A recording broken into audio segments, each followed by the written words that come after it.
సంగారెడ్డి జిల్లా అమీన్పూర్ మండలం బీరంగూడ గుట్ట శ్రీ బ్రహ్మరాంబ మల్లికార్జున స్వామి ఆలయం మహాశివరాత్రి ఉత్సవాలకు సకల హంగులతో ఏర్పాట్లకు సిద్ధమైంది.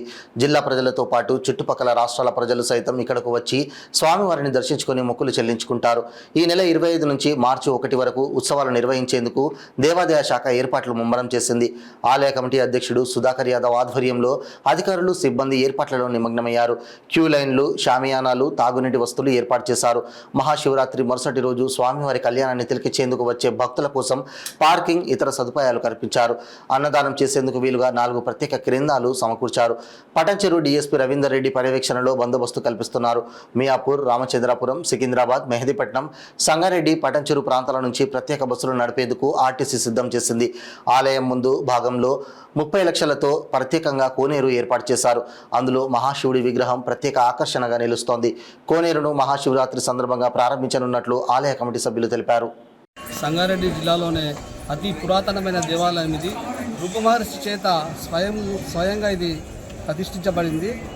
ఈ ఆలయంలో శివరాత్రి 5 రోజులు ఉత్సవాలు బ్రహ్మాండంగా నిర్వహించబడతాయి. శివరాత్రి రోజు సుమారు 4 లక్షల మంది భక్తులు ఇక్కడ దర్శనం చేసుకుంటారని అంచనా వేయడం ఉంది. అందుకు తగ్గ ఏర్పాట్లు అన్ని శాఖల సమన్వయంతో ఇక్కడ ఏర్పాటు చేయడం జరిగింది. భక్తులకు ఎటువంటి ఇబ్బంది లేకుండా మంచిగా వచ్చి స్వామివారిని స్వయంగా దర్శనం చేసుకొని తరించవచ్చు. ఈ సందర్భంగా భక్తులకు ఎటువంటి అసౌకర్యం కలగకుండా అన్ని ఏర్పాట్లు చేయడం జరిగింది.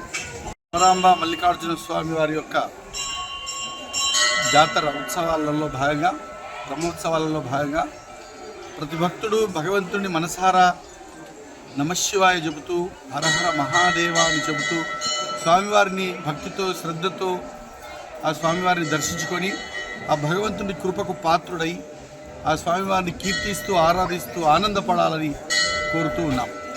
శుభం.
అదే